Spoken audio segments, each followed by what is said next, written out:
والحمد للہ والصلاة والسلام علی رسول اللہ اما بعد فاعوذ باللہ من الشیطان الرجیم بسم اللہ الرحمن الرحیم یا بنی آدم قد انزلنا علیکم لباسا یواری سوآتکم وریشا ولباس التقوی ذالک خیر ذالک من آیات اللہ لعلہم یذکرون صدق اللہ العظیم۔ محترم و معزز سامعین، اللہ جل شانہ نے انسانیت کو ایک بہترین سانچے میں پیدا فرمایا ہے۔ یہ اللہ جل شانہ کے کریشن کا ایک معجزہ ہے کہ اللہ جل شانہ نے انسانیت کے باڈی میں ہر چیز کو اپنی جگہ پر بہترین انداز سے فٹ کر دیا ہے، اور اس کے پروٹیکٹنس کے لیے اللہ جل شانہ نے اسباب بھی پیدا فرمائے ہیں۔ مثلا کان کا سننا، اب اس کے لیے اللہ جل شانہ نے یہ جو ظاہری شیپ بنا رکھی ہے یہ اس کے پروٹیکٹنس کے لیے ہے، اور سننے میں بہتری پیدا کرنے کے لیے یہ شیپ پیدا کر دی گئی ہے۔ آنکھوں کے تخلیق کو اگر ہم دیکھ لیں، اللہ جل شانہ نے اس کو بھی بہترین انداز سے پیدا فرمایا ہے، اور اس کے پروٹیکٹنس کے لیے اللہ جل شانہ نے اس پر بال رکھے ہیں تاکہ اس میں کچرا نہ جائے، نقصان دہ چیز نہ جائے۔ اس کے اوپر پلکے بنائے ہیں اللہ جل شانہ نے، پردہ بنایا ہے اللہ جل شانہ نے۔ تو یہ اللہ جل شانہ کے کریشنز کا ایک معجزہ ہے، کریٹنگ کا ایک معجزہ ہے۔ لیکن اس کے ساتھ ساتھ اللہ جل شانہ نے انسان کے باڈی میں کچھ ایسی بھی چیزیں پیدا فرمائی ہے جو انسان کے باڈی کے لیے ضرورت بھی تھی، لیکن وہ ناپسندیدہ چیزیں تھی، یعنی بظاہر انسان کا طبیعت ان چیزوں کو پسند نہیں کرتا ہے۔ اور اللہ جل شانہ نے چونکہ انسانیت میں محبت کو پھیلانا تھا، جو کہ اسلام کے تعلیمات میں سے ایک بنیادی تعلیم ہے، لوگوں میں محبت کا پھیلانا، تو اگر اب ایک انسان کے باڈی میں اللہ جل شانہ نے ایسی چیز پیدا کی ہوتی کہ جس سے انسان کو گن آتا، جس سے انسان کو نفرت ہوتی تھی، تو وہ محبت کے لیے رکاوٹ بن جاتی پھر۔ اس وجہ سے، اور وہ چونکہ انسانیت کے باڈی کے لیے ضرورت بھی تھی، تو اللہ جل شانہ نے اس کے لیے لباس پیدا فرمایا، کیونکہ کہتے ہیں نا الانسان باللباس، کہ انسان تو لباس کے ساتھ ہے، لباس باڈی پہ ہے تو انسان خوبصورت لگتا ہے۔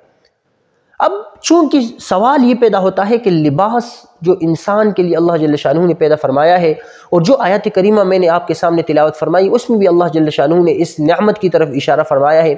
تو اس کے پہننے کا مقصد کیا ہونا چاہیے؟ آپ قرآن کریم کے اس آیت کو دیکھ لیں، یا بنی آدم قد انزلنا علیکم لباسا یواری سوآتکم وریشا، اے بنی آدم، میں نے آپ کے لیے لباس نازل کیا ہے، یواری سوآتکم، جو آپ کے برے جگہوں کو چھپاتا ہے، وریشن، اور اسی طرح آپ کے باڈی کے مختلف پارٹس کو چھپاتا ہے۔ تو اللہ جل شانہ نے اس آیت میں لباس کے پہننے کا مقصد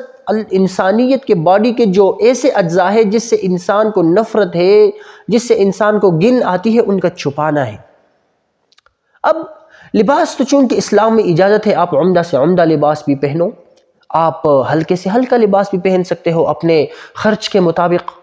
لیکن لباس کے پہننے کا مقصد اگر تکبر ہے، فخر ہے، غرور ہے، دوسرے پر برتری حاصل کرنا ہے، تو آپ خسارے میں ہیں، آپ نقصان کی طرف جا رہے ہیں۔ اللہ تعالیٰ نے فرمایا کہ میں نے اس چیز کے لیے لباس کو پیدا نہیں فرمایا ہے، بلکہ آپ علیہ الصلوۃ نے تو فرمایا لا ينظر اللہ یوم القیامت، اللہ تعالیٰ قیامت کے دن اس لباس پہننے والے کی طرف کبھی بھی نہیں دیکھے گا من جر ثوبہ خیلا، جس نے تکبر کی وجہ سے اپنے لباس کو کھینچا، لباس کو اپنے جسم پہ فخر کے لیے ڈالا، غرور اور تکبر کے لیے ڈالا۔ اللہ تعالیٰ فرماتے ہیں کہ میں ایسے انسان کی طرف کبھی بھی نہیں دیکھوں گا، کیونکہ لباس کے پیدا کرنے کا مقصد انسانیت کو عزت دینی ہے، انسانیت کے سوآت، بری جگہوں کو چھپانا ہے۔ اور اگر انسان نے اب اس سے اپنا مقصد کوئی دوسرا بنایا تو یہ انسان غلط راہ پہ اب چل رہا ہے۔ اور چونکہ اللہ جل شانہ نے مرد اور عورت کے باڈی میں ڈیفرنس بھی پیدا فرمائی ہے، تو اس کے تناسب سے اللہ جل شانہ نے مرد اور عورت کے لباس یا مرد اور عورت کا جو پردہ ہے ان میں بھی ڈیفرنس اللہ جل شانہ نے بنایا ہے۔ مرد کے لباس کا الگ طریقہ ہے، عورت کے لباس کا الگ طریقہ ہے، مرد کے لباس کی ڈیزائننگ الگ ہے، عورت کے لباس کی ڈیزائننگ الگ ہے۔ اب بعض لوگ یہ بھی کہتے ہیں کہ شریعت میں کوئی مختص لباس ہے کہ نہیں، تو اس حوالے سے تو ذہن میں یہ بات رکھنی چاہیے کہ شریعت میں کوئی بھی مختص لباس نہیں ہے کہ یہ لباس پہننی چاہیے یا یہ لباس کوئی مختص لباس کہ جس کا کوئی شیپ ہو کہ اس طرح کا لباس پہنا جائے، نہیں،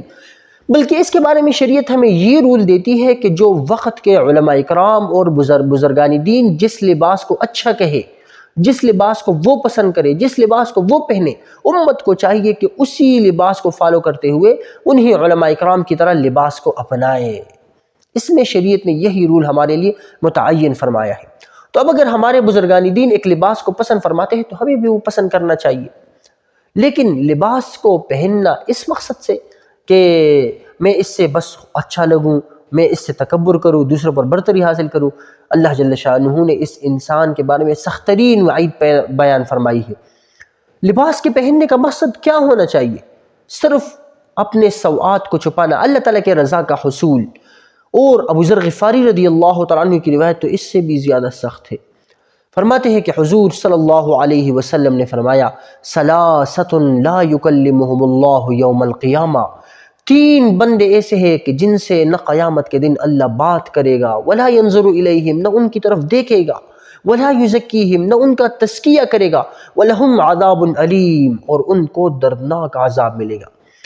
قال فقرأ رسول اللہ صلی اللہ علیہ وسلم ثلاث مرات،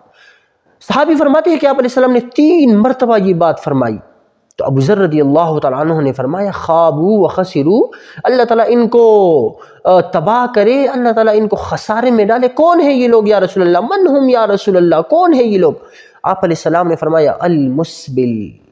اپنے لباس، اپنے شلوار کو ٹخنوں سے نیچے لٹکانے والا تکبر کی وجہ سے، والمنان، دوسروں پر احسان جتلانے والا، والمنفق سلعتہ بالحلف الکاذب، جھوٹے قسموں کے ساتھ اپنے سامان کا بیچنے والا۔ یہ بھی ہمارے معاشرے کا ایک بدترین عادت بن چکا ہے۔ ہم دیکھتے ہیں ریڈیو والوں کو، یہ جھوٹے قسمیں کہتے ہیں صحیح مال ہے، پیور مال ہے، وہی بالکل پیور سیب ہے، بالکل تازہ ہے، تازہ ٹماٹر ہے،